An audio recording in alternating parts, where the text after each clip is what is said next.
नमस्कार साथियों, आप लोग को स्वागत है हमारे चैनल पे। तो आज की इस वीडियो में आप लोगों को सुमित्रा प्रकाशन का जो बुक है महेश मिश्र का, उसका वीडियो सोल्यूशन यहाँ पर क्वेश्चन सोल्यूशन करवाने वाले हैं। इसमें आप लोगों को हमने पिछले वीडियो में कई वीडियो में आप लोगों को 105 तक प्रश्नों का सोल्यूशन करवा चुके हैं, जो आप लोग कई वीडियो में जाकर देख सकते हैं। प्लेलिस्ट में आप लोगों को दिया गया है। आज की वीडियो में 106 नंबर प्रश्न से लेकर 110 नंबर प्रश्न तक सोल्यूशन करवाने वाले हैं। यहाँ पर आप लोगों को सबसे पहला जो प्रश्न दिया गया है 106 नंबर में, यहाँ पर आप लोग समझिए।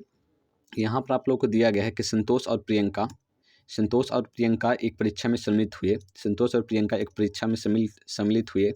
उसमें आप लोग कहा जा रहा है कि एक तो संतोष है, एक प्रियंका है। इन दोनों ने परीक्षा में सम्मिलित हुए। संतोष प्रत्येक 10 प्रश्न में से 8 प्रश्न का सही उत्तर देते हैं।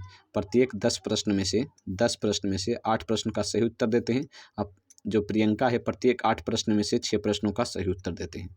यानी कि यहाँ पर आप लोग 10 प्रश्न में से 8 सही करता है, 8 प्रश्न में से प्रियंका 6 सही करता है। दोनों दो गलत कर देते हैं। अब आगे देखिए, बहुत हल्का सवाल है। संतोष द्वारा गलत किए गए प्रश्नों का कौन सा भाग प्रियंका द्वारा गलत किए गए? गलत यहाँ पर पूछ रहा है, यानी संतोष द्वारा गलत किए गए प्रश्नों का भाग प्रियंका द्वारा गलत किए गए प्रश्नों की संख्या क्या है?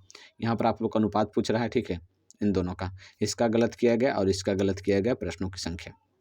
सबसे पहले यहाँ पर आप लोग प्रश्नों की संख्या निकाल लीजिए। तो यहाँ पर आप लोग देखिएगा कि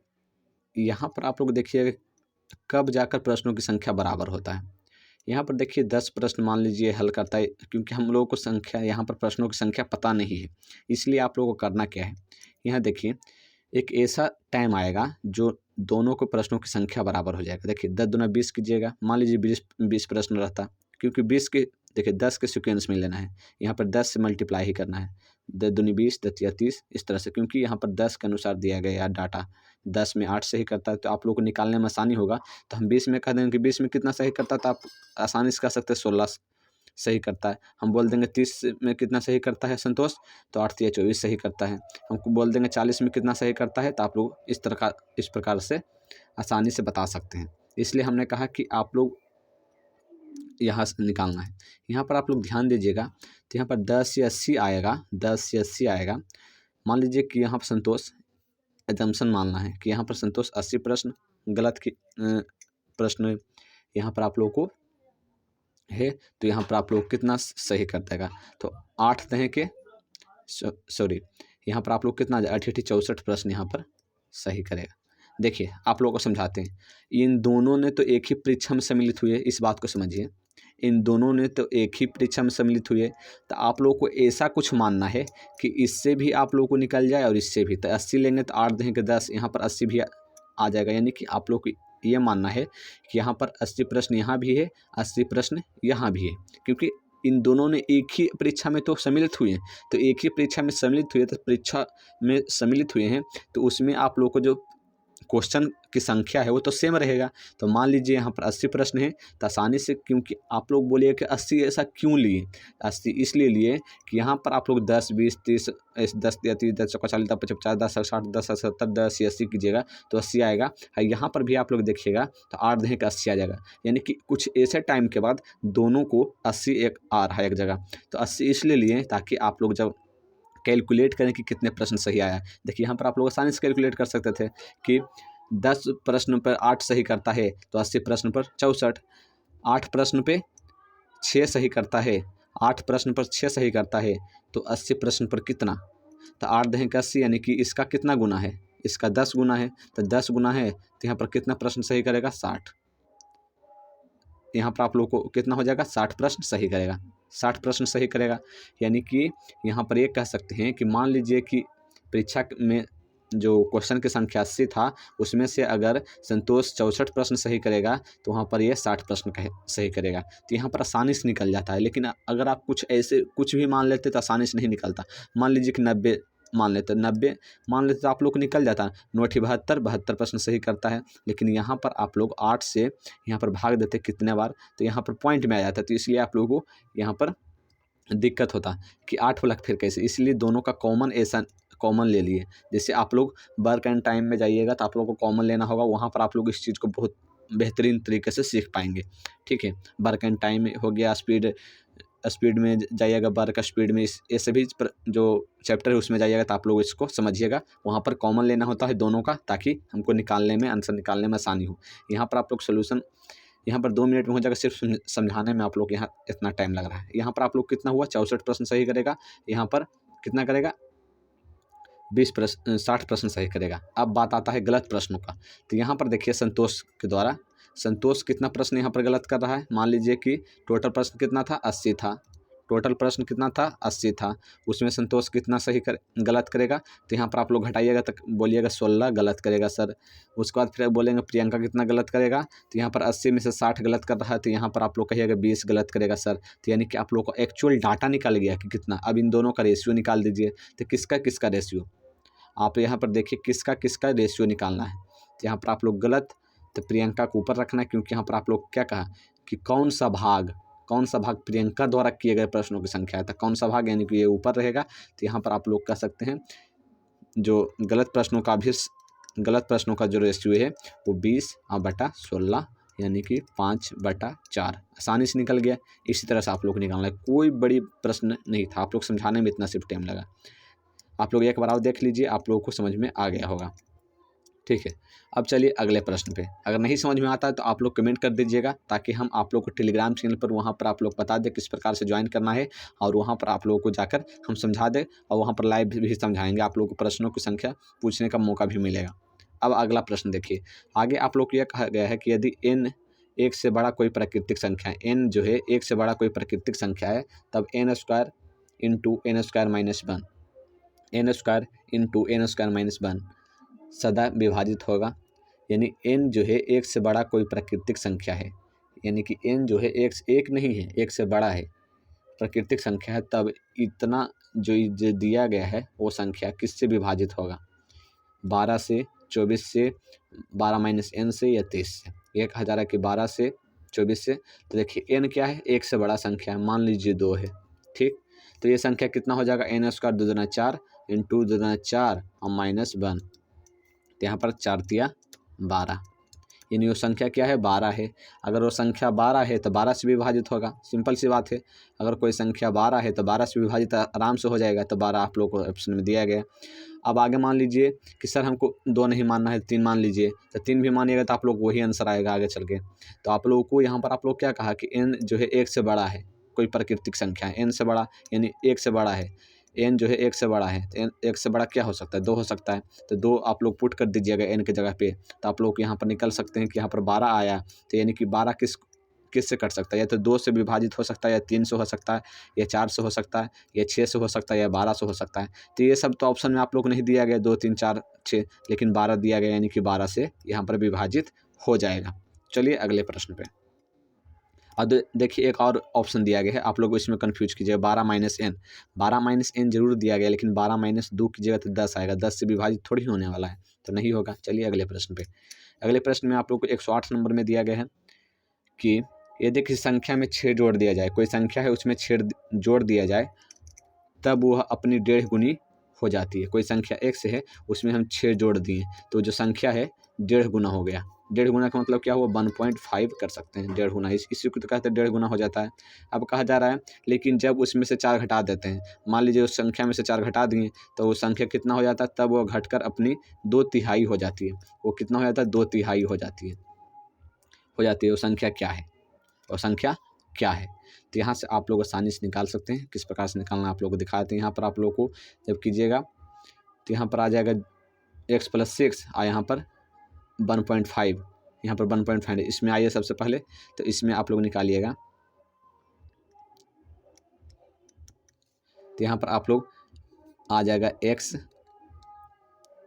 सॉरी यहाँ पर आप लोग बता दें, यहाँ पर आप लोग क्या करना है, यहाँ पर 6 इधर ही रखना है, 6 इधर ही रखना है। उधर 1.5x है, 1.5x है। 1.5x में x जाएगा, बचेगा 0.5x, 0.5x। यहाँ पर बचा 6, यहाँ पर x निकालिएगा। x = हो जाएगा 6/0.5, 6/0.5। यहाँ पर कैलकुलेशन कीजिएगा। यहाँ पर आप लोग का x बराबर हो जाएगा 12, x बराबर हो जाएगा 12। तो यहाँ पर आप लोग को ऑप्शन में 12 देखने को मिल गया। अब देखिए यहाँ पर आप लोगों को सेकेंड कंडीशन भी दिया गया है। अगर सेकेंड कंडीशन दिया गया है, लेकिन यहाँ पर आप लोग का जो आंसर है वो फर्स्ट कंडीशन से ही आ गया है। लेकिन अगर आप लोग को ये सेकेंड कंडीशन दिया गया है वो किस लिए दिया गया, आप लोग को ये भी बताते हैं। वो आप लोग को इसलिए दिया गया है कि अगर किसी को नहीं समझ में आएगा तो वो ऑप्शन से जाकर उस आंसर को निकाल सकता है। जब ऑप्शन से लगाइएगा तो आप लोग को दोनों कंडीशन लगाना होगा, तभी आप लोग वेरीफाई कर पाइएगा कि वो आंसर कौन सा है। ठीक है, इसलिए आप लोग को 2 कंडीशन इसमें दे दिया गया इस प्रश्न में। चलिए अगले प्रश्न पे। अगले प्रश्न में आप लोग को ये दिया गया है, एक छात्रावास में यदि 2 छात्र एक कमरे में रहते हैं, एक कमरा है उसमें 2 छात्र रहते हैं, तो 5 कमरे में 2 छात्र रहते हैं तो 5 कमरे कम पड़ते हैं। कितने कमरे?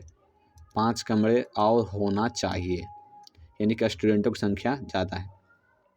यदि एक कमरे में 3 छात्र रहते हैं, अगर एक कमरे में 3 छात्र रहते हैं तब 2 कमरे बचे रहते हैं, यानी 2 कमरे ज़्यादा हो जाते हैं। ये तो खाली ही नहीं था, खाली नहीं था, खाली नहीं था, खाली नहीं था, लेकिन ये बचे रह जाते हैं। ठीक, अब कहा जा रहा है छात्रों की संख्या क्या है, छात्रों की संख्या क्या है। तो देखिए ऐसा आप लोग सोचिए, आप लोग एकदम आराम से समझिए। यहाँ पर ऑप्शन दिया गया है 40, छात्रों की संख्या पूछा है। मान लीजिए छात्रों की संख्या 40 है, पहला वाला कंडीशन लीजिए, पहला वाला कंडीशन, एक कमरे में 2 छात्र, एक कमरे में 2 छात्र।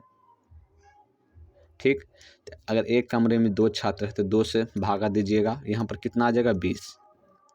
मान लीजिए कि आप लोगों को 20 कमरा है जिसमें आप लोगों को 2-2 छात्र की जगह 40 स्टूडेंट अट जाएंगे, यानी उसमें आ जाएंगे। अब मान लीजिए यहाँ से तक आप लोग कमरा पता चल गया कि 20 कमरा है। अगर 20 कमरा है, अगर उसमें हम 3-3 छात्र रखेंगे तो बितिया 60।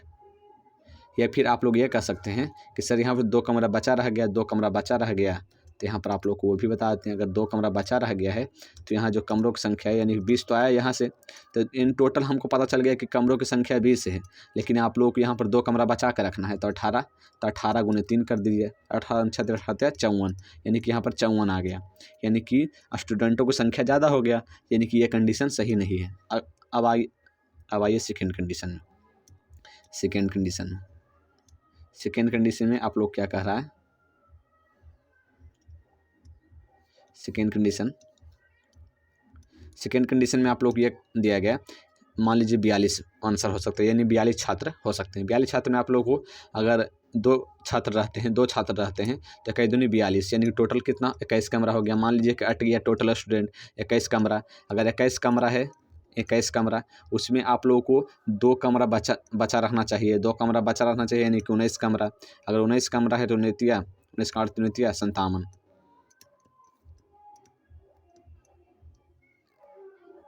57, 57 हो जाएगा यहाँ पे। तो यहाँ पर आप लोग देखिएगा, तो यहाँ पर देखिए आप लोग हम समझाते हैं। देखिए आप लोग को अगर इस तरह से नहीं समझ में आ रहा हो तो आप लोग को हम क्वेश्चन के तरीके से ही समझाते हैं। क्वेश्चन में आप लोग क्या कहा कि आप लोग को एक कमरा 2 लड़का रहता है, एक कमरा में 2 लड़का, तो मान लीजिए 42 लड़का है, 42 लड़का है, यानी 42 छात्र हैं। अगर 42 छात्र हैं तो मान लीजिए कि हम कह देंगे कि इस 42 छात्र को रहने के लिए संख्या है, तो यहाँ पर कह सकते हैं अगर 42 छात्र है और एक कमरा में 2 लड़का रहेगा तो 21 कमरा की ज़रूरत है, 21 कमरा की ज़रूरत है। आप लोग इस बात को समझते हैं। अगर 42 छात्र हैं तो वहाँ पर 2 लड़का एक कमरा में रहेगा तो 21 कमरा की ज़रूरत यहाँ पर पड़ने वाला है। लेकिन आप लोग ये कहा कि यहाँ पर आप लोगों को 5 कमरा कम पड़ रहा है, 5 कमरा कम पड़ रहा है, तो यानी कि यहाँ पर आप लोग ये कहा जा रहा है कि यहाँ पर 16 ही कमरा है। अब प्रश्नों की बातों से ही समझा रहे हैं, 16 ही कमरा है। ठीक है, अगर 16 ही कमरा है तो आप लोग यहाँ पर देखिएगा 16 दूनी 32, और कितना स्टूडेंट बच गया, यहाँ पे आप लोग को 32 और 10, तो 10 कमरा, यानी कि 10 स्टूडेंट बच गया, यानी कि 5 कमरा की ज़रूरत था। यानी कि मान लीजिए यहाँ पर 16 ही कमरा था। अब आगे आइए, अगर 16 कमरा था तो यहाँ पर 16 48 करेंगे, 3 लड़का एक कमरा में, 16 48 हो जाएगा। 16 48 हो जाएगा तो यहाँ पर कितना स्टूडेंट था 42 था, यानी कि कितना स्टूडेंट फालतू रह सकता है, 6 स्टूडेंट।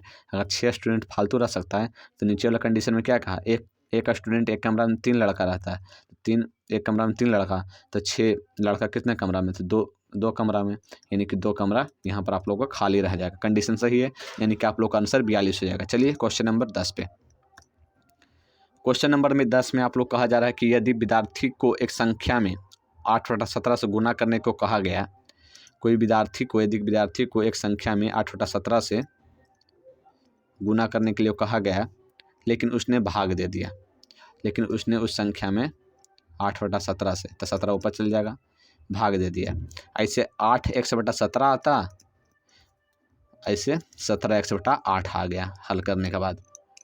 यदि उसका उत्तर सही उत्तर से 225 अधिक आया है, उसका सही उत्तर क्या आना चाहिए था, 8x/17, लेकिन उसका उत्तर क्या है, 7x/8, यानी कि उसका उत्तर जो है सही उत्तर से 225 अधिक आया है। सही उत्तर ये है और 225 कौन अधिक आया है, ये आया है, ये वाला अधिक आया है।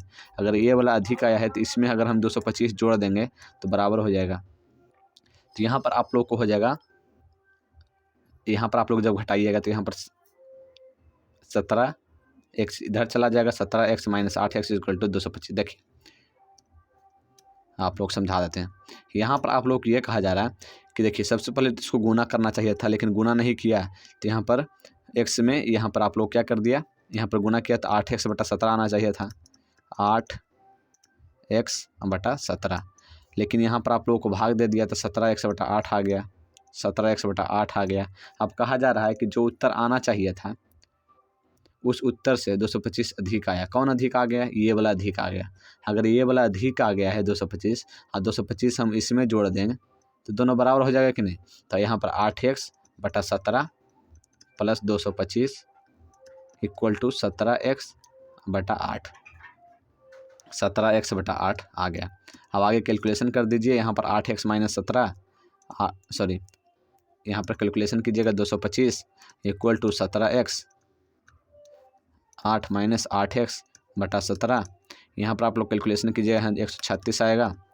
यहाँ पर आप लोग घटाने के बाद आप लोग को आ जाएगा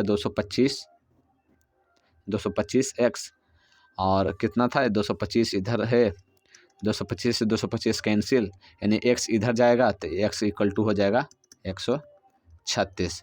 136 आप लोग का आंसर यहाँ पे आ जाएगा। तो चलिए हमने जो प्रश्न आप लोग को 6 से लेकर 10 तक आप लोग को सही उत्तर आप लोग बता चुके हैं, समझाने की पूरी कोशिश किया है ताकि आप लोग समझ गए होंगे। अगर नहीं समझ में आया है, बहुत सारे स्टूडेंट ऐसे होते हैं जिनको नहीं समझ में आया है, तो उनको कहना चाहेंगे कि आप लोग कमेंट कीजिए। आप लोग को टेलीग्राम चैनल पर लाइव हम आप लोग को समझा देंगे किस प्रकार से ये प्रश्न बन रहा है। धन्यवाद।